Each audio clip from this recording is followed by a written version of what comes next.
Opa, fala aí, meu nome é Giovanni. No vídeo de hoje a gente vai falar sobre o trigo, sobre o glúten, sobre o pão, como era antigamente, o pão de hoje. E essas informações eu peguei tudo na internet, no chat GPT, e fui colocando de uma forma legal no vídeo. E eu coloquei também parte de alguns trechos de profissionais mesmo falando sobre o tema do vídeo. Eu tô fazendo esse vídeo por quê? Porque eu fui desafiada por uma inscrita, ela se chama Daiane, ela tem gastrite crônica e pediu que eu fizesse um vídeo relacionado. E esse é o desafio cumprido, espero que você goste, curta, comenta, deu muito trabalho de verdade, eu acho que foi 2 ou 3 horas, se eu não me engano. E é isso, gente, fica com o vídeo.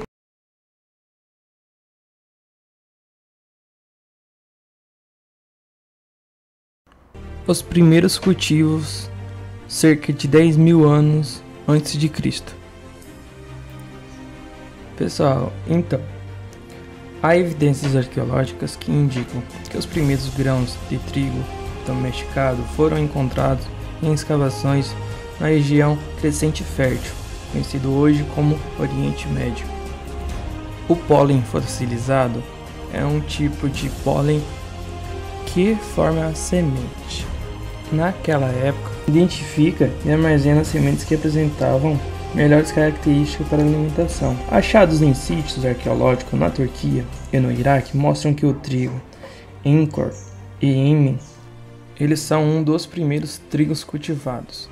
O cultivo começou na região Crescente Fértil, atual Oriente Médio. Os primeiros seres humanos daquela época deixaram de ser nômades para cultivar grãos. A seleção das melhores plantas foi um processo gradual.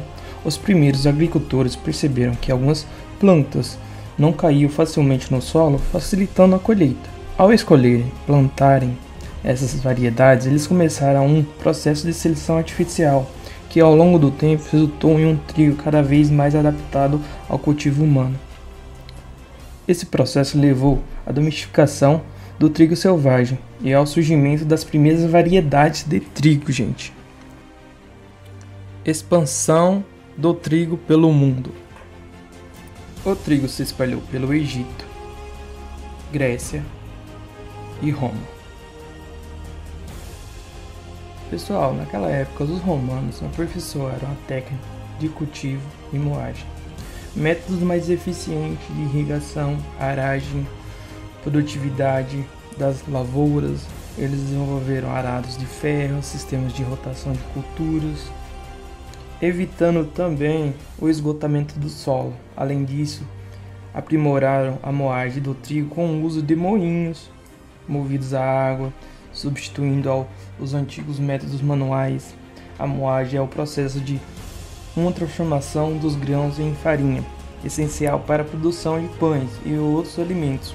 Com esses avanços, o trigo tornou-se um alimento ainda mais acessível e fundamental na dieta da época. Não só os romanos, mas durante a Idade Média surgiram também novos métodos agrícolas como a rotação de culturas, como no Egito, na Grécia e entre outros.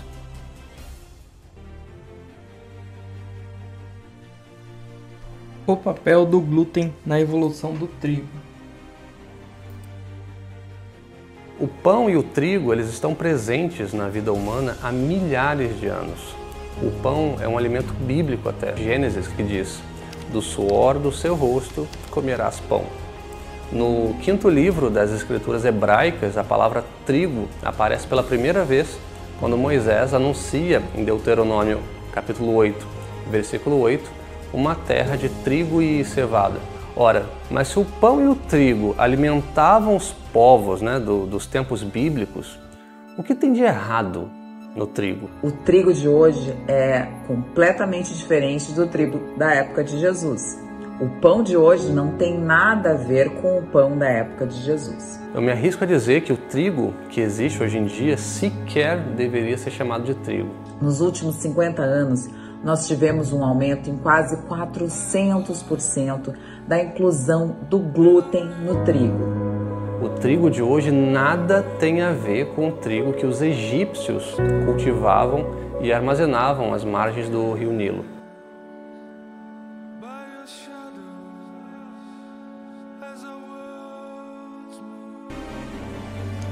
Pessoal, é como a moça disse, o trigo de hoje é completamente diferente do trigo da época de Jesus. E como ele disse, eu me arrisco a dizer que o trigo que existe hoje em dia sequer deveria ser chamado de trigo. O glúten sempre esteve presente no trigo, mas a sua composição mudou muito. O trigo ancestrais como Encor e o Emmen tinham menos glúten.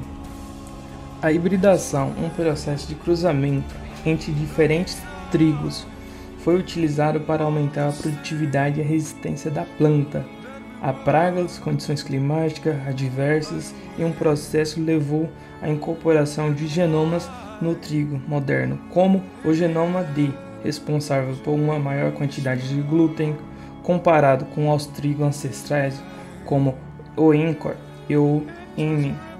O trigo atual contém uma concentração muito maior de gliadinas e gluteninas, proteínas que conferem a elasticidade e estrutura à massa, sendo essencial para a panificação. É o processo de produção de pães e outros produtos assados a partir da farinha de trigo.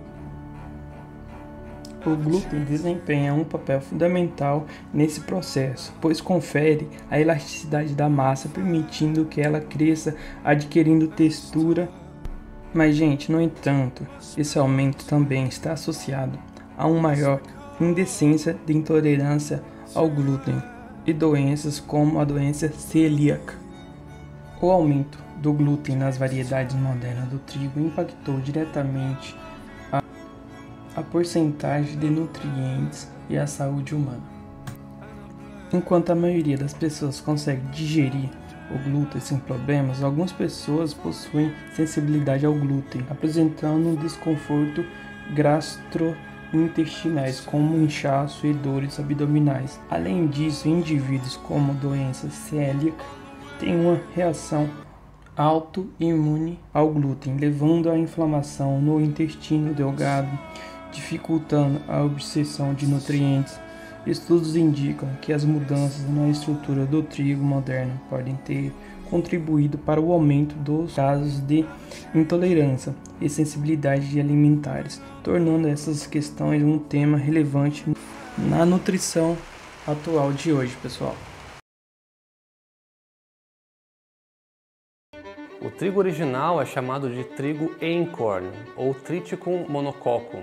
Esse era o trigo mais simples de todos os trigos que já existiram depois dele, sendo esse um trigo diploide, ou seja, 2 conjuntos genéticos e 14 cromossomos. Ele fisicamente era bem diferente também. Era uma planta mais baixa, mais rasteira, produzia bem menos grãos, não se reproduzia com tanta facilidade e era bem menos resistente a pragas, principalmente gafanhotos. To me, the most interesting difference is kind of the size. So it's about, right now, it's about 2 to 3 times.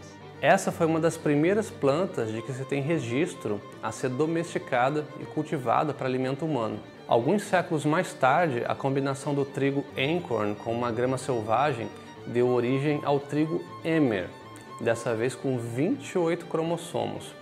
Esse é o trigo da Bíblia, o trigo dos egípcios e da região do Oriente Médio, conhecido como a região da Crescente Fértil. Esse é o trigo dos dias de Jesus. Os egípcios desenvolveram essa cultura de cultivar, triturar e armazenar o trigo para servir de alimentos em períodos em que não se permitiu o plantio e se tinha muita escassez de comida. Até que o trigo Emmer novamente se mescla com outra espécie de grama selvagem que contribui com mais 14 cromossomos, dando origem ao trigo espelta, que é o mais parecido com o trigo que a gente tem hoje em dia, mas não ainda completamente igual, porque o trigo ainda viria a sofrer mais transformações. Avançando até o século XX, aconteceram alguns eventos que foram muito marcantes na história do trigo. Existia um temor que a população ia passar fome por conta da escassez de alimentos. Estudiosos diziam que a taxa de crescimento populacional ia ultrapassar a capacidade do planeta de produzir alimentos para poder nutrir a população. E é claro, governos começaram a se movimentar quanto a isso e começaram a investir pesado em pesquisa e desenvolvimento agrícola para poder fazer com que o plantio e a colheita fossem mais eficientes, produzindo mais alimentos. Então, em 1970, um geneticista chamado Dr. Norman Borlaug, da Universidade de Minnesota, iniciou uma pesquisa no trigo, fazendo cruzamentos de tipos diferentes de trigo do mundo inteiro. Ele selecionou amostras de trigo que tinham certas características e começou a fazer cruzamento entre elas. E o Dr. Borlaug conseguiu. Ele chegou a sair na capa da revista Life em 1970, segurando algumas amostras de trigo que ele tinha praticamente inventado, que nitidamente eram bem diferentes, com galhos mais compridos, sementes bem maiores, fazendo com que a produção pudesse ser até 10 vezes maior por hectare. Essa notícia foi bastante veiculada na época, logo após o Dr. Borlaug ter sido premiado com o Prêmio Nobel. Call upon you, Norman Ernest Borlaug, to come to the rostrum and receive the diploma and the gold medal of the Nobel Peace Prize for 1970.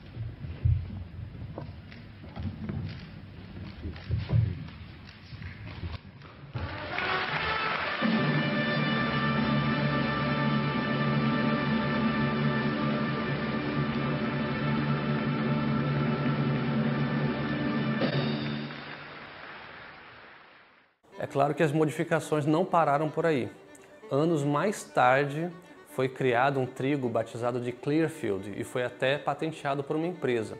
O embrião desse trigo é exposto a uma toxina industrial chamada azida de sódio para poder induzir a mutação do trigo, visando, claro, a produção ainda maior do grão e mais resistência a pragas. Esse trigo que a gente tem disponível, esse trigo industrial, representa 95% de todo o trigo consumido no mundo.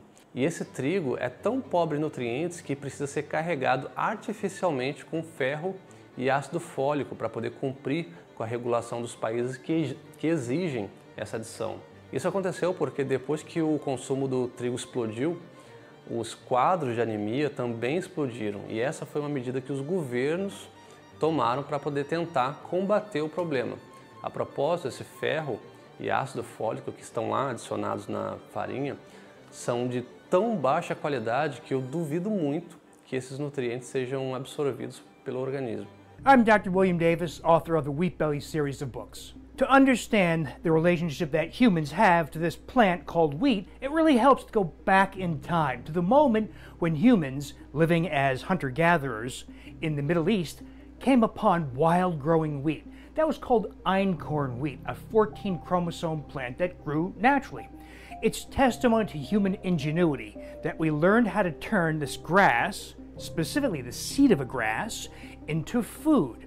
So we couldn't eat the stalk, we couldn't eat the leaves, couldn't eat the husk.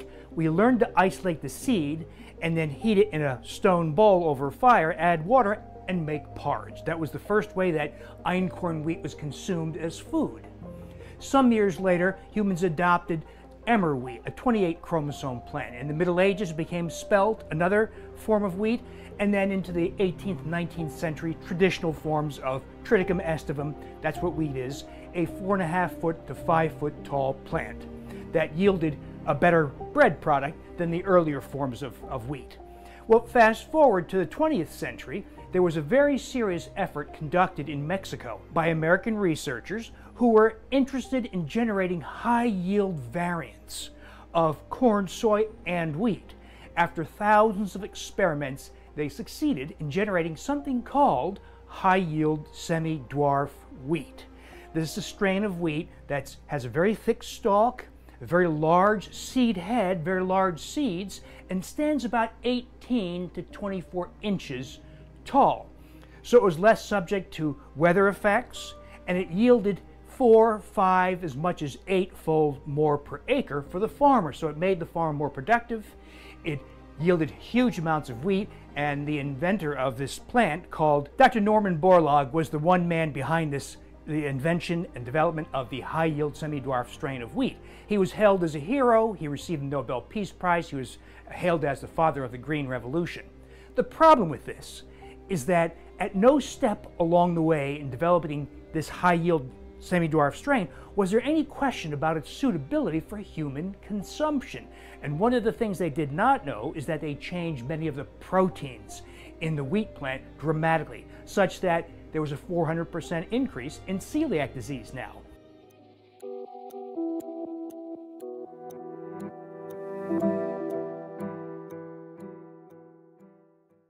Há cerca de 250 mil anos, a espécie Homo sapiens surgiu na África. E por mais de 200 mil anos, ela não saiu do lugar, ela ficava ali. Até que mais ou menos 60 mil anos atrás, eles começaram a migrar, né, atingindo todos os continentes do planeta. Acontece que há apenas 10 mil anos, na Revolução Agrícola, né, foi que o homem começou a plantar. Eles não tinham agricultura antes disso, né? Ou seja, por mais de 200 mil anos a nossa espécie não plantava nada. E a gente vivia apenas de caça e coleta. Quando eu falo coleta, era coleta de poucos vegetais na natureza. A vegetação não era a base da alimentação humana.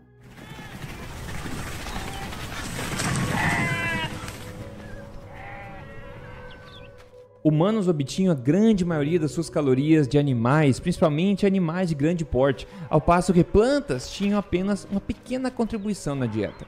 Por diversos fatores, incluindo movimentação geográfica, escassez de animais de grande porte, clima, etc., muitas civilizações antigas precisaram começar a olhar para fontes alternativas e mais confiáveis, digamos assim, de calorias, a ponto de olharem para gramíneas como o trigo. Tamanha era a necessidade por alimentos.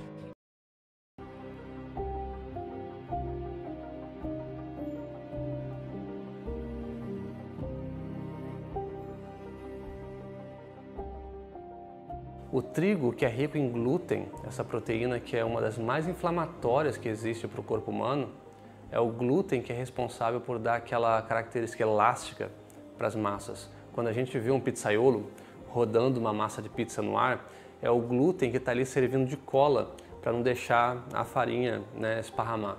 Não é à toa que é super difícil fazer uma massa com a mesma textura utilizando uma outra farinha que não seja trigo, porque as outras farinhas não têm a mesma capacidade de ligação do glúten.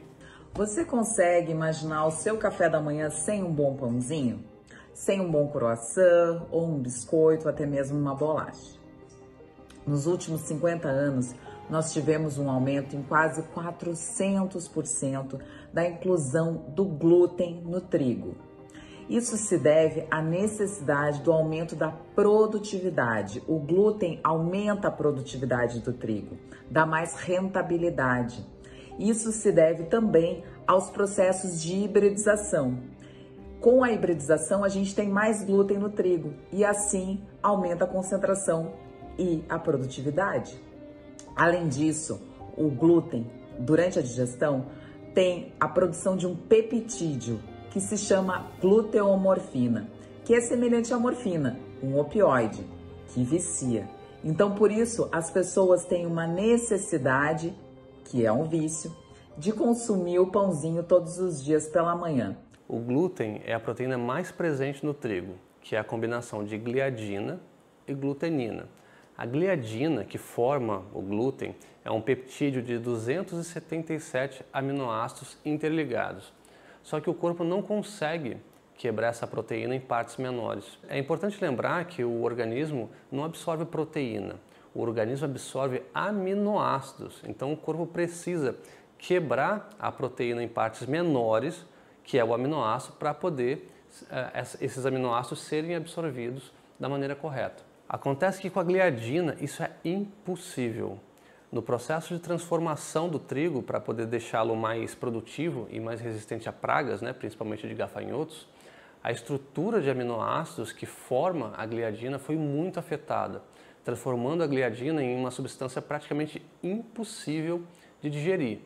E é aí que os problemas começam. Quando essa gliadina má digerida chega no intestino delgado, ela entra em contato com uma enzima chamada TTG, ou tecido transglutaminase, que modifica essa gliadina e é aí que a bomba começa a explodir, principalmente para quem tem sensibilidade ao glúten ou doença celíaca.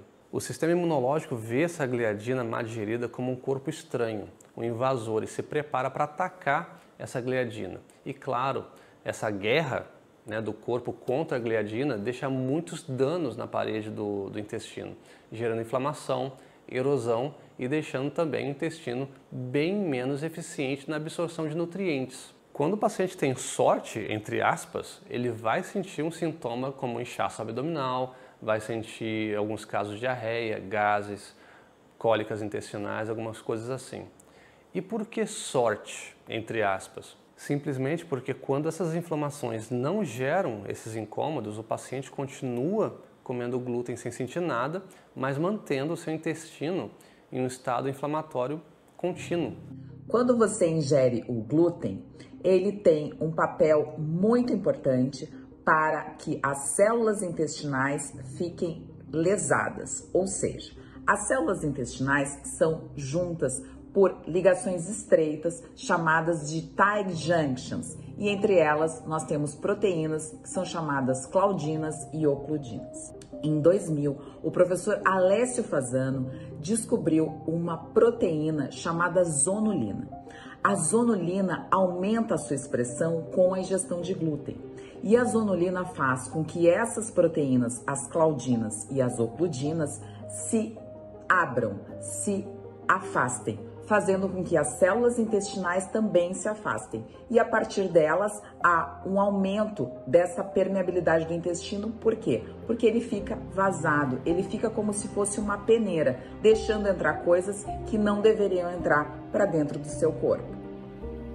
Ou seja, proteínas que não deveriam entrar, como por exemplo o próprio glúten, ou a caseína do leite, ou até mesmo fragmentos de bactérias da sua flora intestinal, acabam entrando para dentro do seu organismo e fazendo uma ativação do seu sistema imunológico.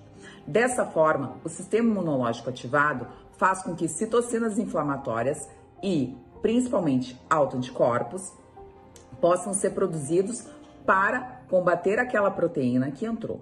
Aquela proteína é uma cadeia de aminoácidos e o corpo faz uma defesa contra aquela cadeia de aminoácidos. Contudo, essa cadeia de aminoácidos pode ser confundida com alguma outra proteína do seu corpo que também tem a mesma cadeia de aminoácidos, como por exemplo na sua tireoide. A tireoglobulina pode ser confundida com essa proteína que entrou e que não foi digerida, que tem a mesma cadeia de aminoácidos, e o seu corpo pode começar a atacar a sua tireoide. Isso é um processo que a gente acaba chamando de tiroidite de Hashimoto, que também é uma doença autoimune e que também é provocada pela ativação do sistema imunológico próprio contra você mesmo. Essa condição de permeabilidade abre portas para muitas doenças autoimunes sem que o paciente nem perceba. Inclusive, muitas das causas de enxaqueca é devido a esses agentes patogênicos que invadem a corrente sanguínea e vão parar no cérebro, causando uma neuroinflamação por conta da ruptura da barreira hematoencefálica que protege o cérebro.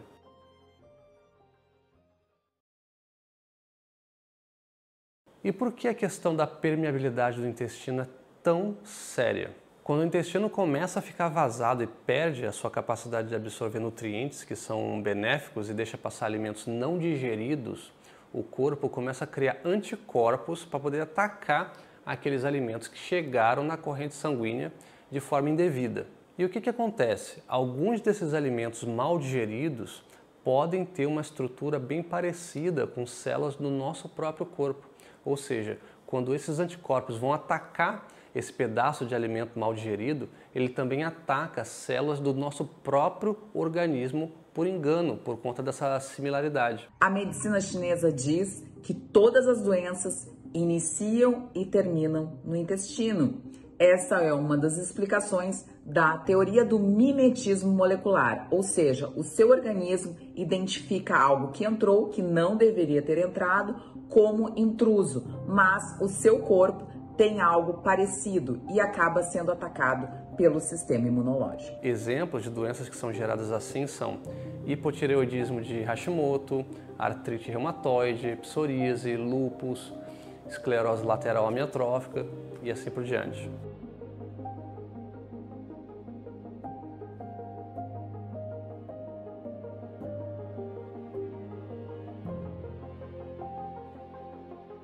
As doenças autoimunes constituem a terceira principal causa de morbidade e mortalidade no mundo, perdendo somente para o câncer e para as doenças cardíacas. There was a change in the gliadin protein within gluten, and it now acts as a very potent appetite stimulant. And that's because the gliadin protein, like most other proteins in the wheat plant, are not completely digestible by humans. And the human digestive tract breaks the gliadin protein down into 4 or 5 amino acid long peptides that go to the brain, bind to the opioid receptors, and stimulate appetite. And the gliadin protein is now known to be the initiating factor in numerous autoimmune conditions because the gliadin protein increases intestinal permeability. That alone has massive implications, but it's now clear, based on good science, such as that performed by Dr. Alessio Fasano while at University of Maryland, now at Harvard, that the gliadin protein initiates the process of many, if not most, autoimmune diseases like rheumatoid arthritis and type 1 diabetes in children.